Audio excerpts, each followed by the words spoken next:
사진 한 장이 퍼진 그 순간 한성미가 진짜로 잃을 뻔한 건 방송이 아니라 가족을 지탱하던 신뢰의 바닥이었는데요. 온정시장 커뮤니티에는 이미 결론이 떠 있었습니다. 바람 피우는 사람이 무슨 가정문제 전문가냐, 프로그램 하차하라, 상인회장 후보 사퇴하라. 사람들은 진실을 기다리지 않습니다. 대신 누가 더 빨리 확신을 팔아치우는지에 따라 편을 고르죠.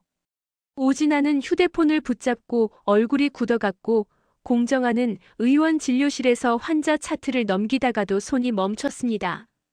공정아는 원래 남을 먼저 챙기는 사람이었는데요. 정작 자기 가족의 위기 앞에서는 늘 한 박자 늦게 깨닫는 편이라 더 괴로웠습니다. 공정아는 성미아라고 이름을 부르려다 목이 잠겼습니다. 공정아는 한성미를 믿습니다. 하지만 공정아니 더 두려운 건 본인이 아니라 온정이 한성미를 어떻게 소비할지였어요. 공정아는 시장 사람들의 시선을 잘 압니다. 사람들은 오해가 풀려도 사과하지 않고 진실이 밝혀져도 딱 한 줄만 남기거든요. 아무튼 말 나올 만했네. 그 한 줄이 사람을 오래 잡아먹습니다. 한성미는 서울에 있었습니다. 후보 일정 때문에 출퇴근도 버거워 서울에 머무는 게 더 현실적이었죠. 그런데 그날만큼은 현실적 판단이 오히려 독처럼 느껴졌습니다. 내려가면 불이 더 커질까봐, 내려가지 못하는 본인의 선택이 가족을 버린 것처럼 보일까봐요. 한성미는 송 국장에게 먼저 전화를 걸었습니다. 송 국장, 지금 커뮤니티에 올라간 사진 나도 봤어. 근데 중요한 건 우리가 뭐였냐가 아니라 누가 이걸 언제 터뜨렸냐야. 송 국장은 괜찮다고 방송국에서 막아보겠다고 말했지만 목소리가 미세하게 떨렸습니다. 한성미는 그 떨림을 놓치지 않아요. 정신건강의학과 전문의로서가 아니라 사람을 오래 봐온 여자로서요. 한성미는 송 국장을 보호하려는 마음과 송 국장이 무엇인가 숨기는 느낌 사이에서 아주 불편한 균열을 느꼈습니다. 그 무렵 온정시장에서는 더 단순한 말들이 오갔습니다. 나선에는 늘선 한약국에서 손님들 약을 지어주다가도 떠도는 말들이 귀를 찔러 들어오는 걸 막지 못했습니다. 선의 약사님, 박사 며느리가 바람 피운다며? 아유, 오해가 있겠죠. 원래 여자가 잘나면 바람나게 돼 있다니까. 나선에는 웃어넘기려 했지만 속은 얼음장처럼 내려앉았습니다. 나선에는 30년 전 남편 공기철이 가출한 뒤로 남편이 집을 비웠다는 말이 어떤 도구로 자라는지 너무 잘 알거든요. 그때 시댁의 모멸이 어땠는지, 소문이 사람을 어떻게 벽으로 몰아붙이는지 나선에는 기억이 아니라 몸으로 알고 있었습니다. 그래서 나선에는 한성미를 탓하고 싶지 않았습니다. 대신 소문을 퍼뜨리는 사람을 탓하고 싶었죠. 하지만 동시에 나선에는 자기 속에서 더 무서운 감정을 발견합니다. 또 우리 집안이 구경거리가 되는구나. 이 감정은 분노보다 오래갑니다.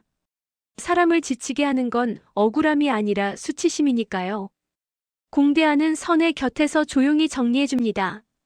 공대하는 순하고 다정하지만 가족이 위험해지면 제일 먼저 몸이 움직이는 사람입니다.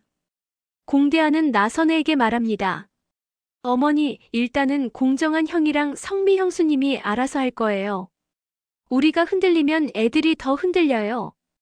그 말이 맞는데도 나선에는 쉽게 고개가 끄덕여지지 않았습니다.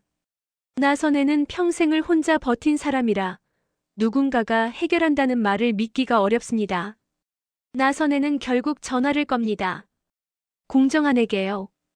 정한아, 너 지금 어디냐? 어머니, 진료 중이에요. 진료? 진료가 지금 들어오냐? 성미 소문 봤지? 너 오늘 시장 한 번은 내려와. 공정한은 네라고 대답했지만 그 짧은 대답 속에 수십 개의 감정이 섞여 있었습니다. 공정한은 가족을 지키고 싶습니다. 그런데 공정한은 늘 남을 먼저 살피는 버릇 때문에 자신이 가족을 지키는 방식이 결국 가족을 더 다치게 만든 적이 많았다는 걸 압니다. 공정한은 마음속에서 계속 묻습니다. 내가 나서면 성미가 더 상처받는 건 아닐까? 하지만 공정하는 이번에는 늦고 싶지 않았습니다. 그런데 문제는 온정 시장만이 아니었습니다. 태안그룹 패션 사업부에서도 사진은 아니지만 비슷한 냄새가 퍼지고 있었거든요. 양현빈이 총괄이사로 합류한 첫날, 디자이너들은 회식 이야기로 잠깐 웃었습니다. 양현빈은 아르헨티나에서 막 돌아왔고 특유의 낙천적인 유머로 팀 분위기를 살리려 했죠. 여러분, 저는 패션 전문가는 아닙니다.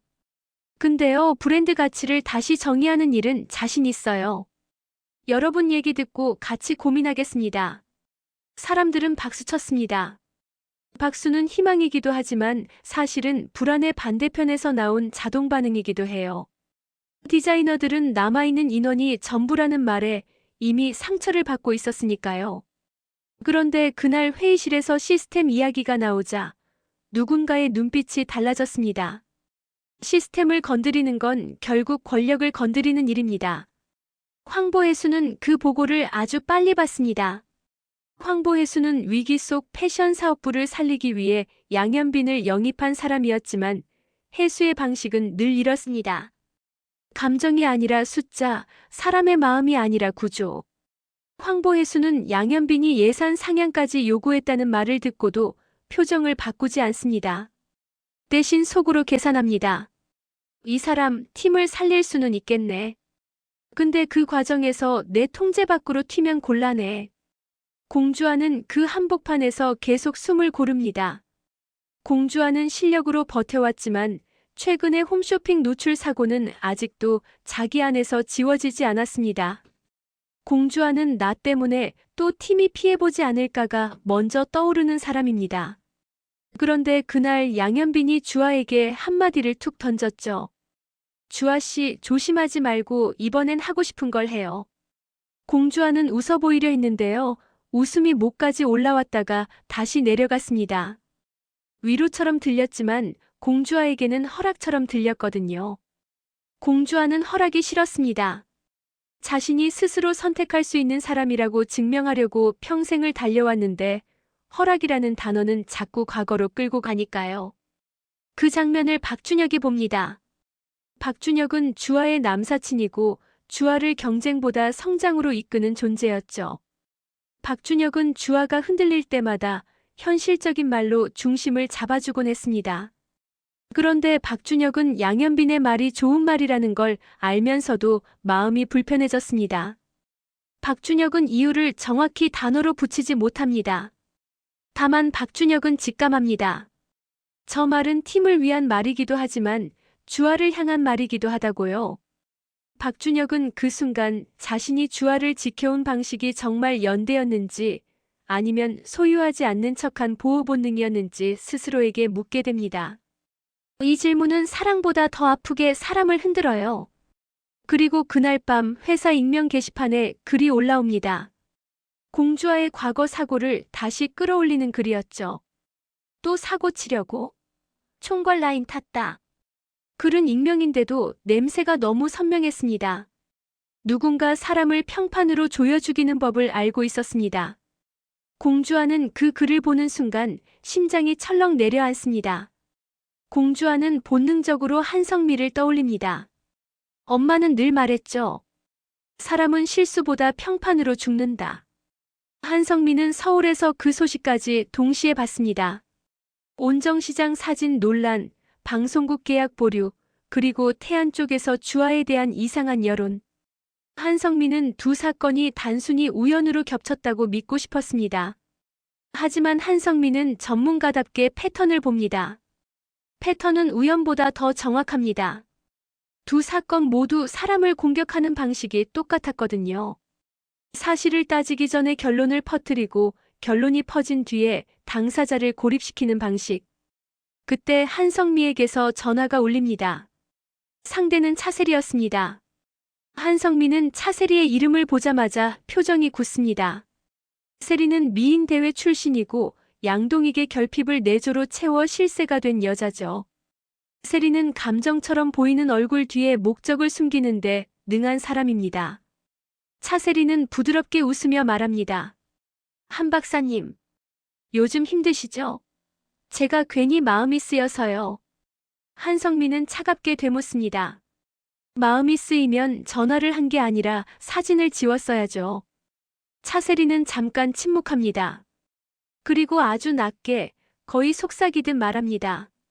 박사님 오해예요. 저는 그런 거 못해요. 못하긴요. 잘하시던데요. 여기서 한성민은 확신합니다. 차세리는 올린 사람일 가능성이 높습니다. 그런데 한성미가 더 소름 돋는 건 차세리가 죄책감이 아니라 여유를 갖고 있다는 점입니다. 죄책감이 없는 사람은 실수하지 않습니다. 한성미는 차세리에게 말합니다. 세리 씨, 이거 선거 때문이죠. 근데요, 선거는 표로 하는 거지 남의 가정으로 하는 거 아니에요. 박사님도 선거하시잖아요. 다들 그렇게 하던데요. 그 말이 한성미의 뒤통수를 세게 때립니다. 다들 그렇게 한다는 말은 자신이 가끔 환자들에게 들려줬던 변명과 똑같았거든요. 한성미는 그 순간 결심합니다. 해명으로 끝내지 않겠다고. 진짜로 처방하겠다고요. 이번엔 가족에게만이 아니라 온정이라는 공동체에게요. 한성미는 공정한에게 전화를 겁니다. 정한 씨, 나 지금 내려가면 불 커질까봐 겁났거든. 근데 안 내려가면 가족이 꺼질 것 같아. 공정한은 잠깐 말이 없었습니다. 공정한은 그 말에서 한성미가 얼마나 외로운지 알아챘습니다. 공정한은 낮게 말합니다. 내가 먼저 갈게. 당신은 숨 쉬면서 와. 나 오늘은 가족부터 지킬게. 공정한은 온정시장으로 내려갑니다. 시장에 들어서는 순간 사람들의 시선이 공정한을 붙잡습니다. 공정한은 그 시선을 피해 다니는 사람이 아니었습니다. 그런데도 그날만큼은 시선이 너무 무거워서 어깨가 내려앉았습니다.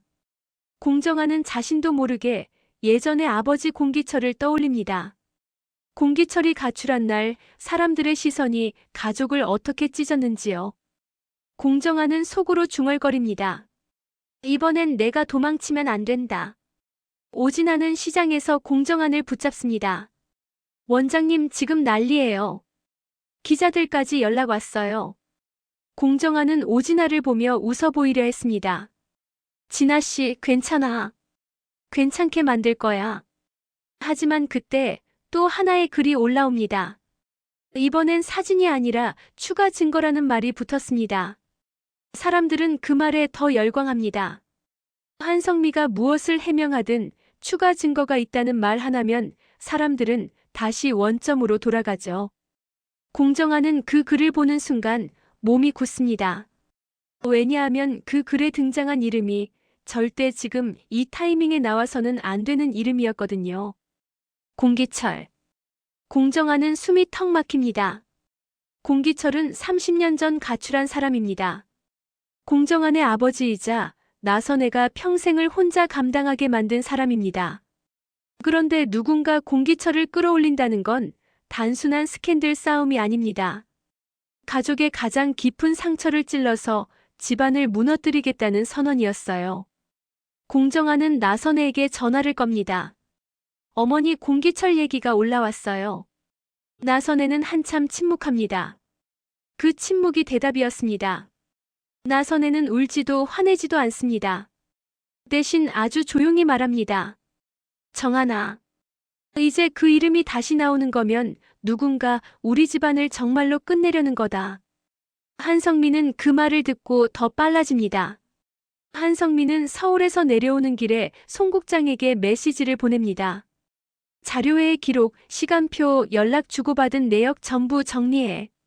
한성민은 공정한에게도 말합니다. 시장 사람들 앞에서 사과하지 마. 사과하면 죄가 된다. 대신 검증으로 가자. 그런데 사화의 진짜 심리적 클라이맥스는 여기서 시작합니다. 한성미가 온정에 도착하는 순간 한성미는 기대합니다. 공정한이 자기 편에 서 있을 거라고요.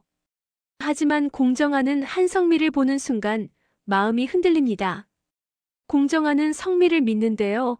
성미가 너무 강해서 성미가 혼자 다 짊어질까봐 두려웠습니다. 공정한은 결국 가장 못된 방식으로 말을 꺼냅니다. 걱정이 비난으로 튀어나오는 순간이죠. 성미야, 진짜 아무 일 없었던 거 맞아? 한성미는 눈을 크게 뜹니다. 한성미는 그 질문이 의심이 아니라 공포에서 나온 걸 알면서도 마음이 먼저 아팠습니다. 정한 씨, 지금 나한테 필요한 건 믿어주는 거야. 확인하는 게 아니고. 공정하는 그제야 깨닫습니다. 자신이 가장 먼저 지켜야 할 건 사실이 아니라 성미의 마음이었단 걸요. 공정하는 한성미 앞에서 고개를 숙입니다. 미안해. 내가 겁이 났어. 당신이 무너질까봐. 한성미는 그 말을 듣고 숨을 고릅니다. 한성미는 공정한이 미워지지 않습니다. 오히려 더 무서워졌죠. 가족이란 결국 제일 사랑하는 사람이 제일 아프게 찌를 수 있는 구조니까요. 그날 밤 차세리는 양동익 옆에서 조용히 웃습니다. 양동익은 유명인 고객 유치와 시의원 꿈에 취해 있지만 차세리는 더 큰 판을 봅니다. 차세리는 누군가에게 메시지를 보냅니다. 이제 공기철 카드까지 열렸어요. 다음은 공주아 쪽으로. 받는 사람의 이름은 저장돼 있지 않습니다. 딴 메시지 옆에 사진 한 장이 첨부됩니다. 태안그룹 패션사업부 회의실 앞에서 공주아와 양현빈이 아주 짧게 마주친 순간이 담긴 사진이었어요. 누군가 이미 태안 내부까지 보고 있습니다.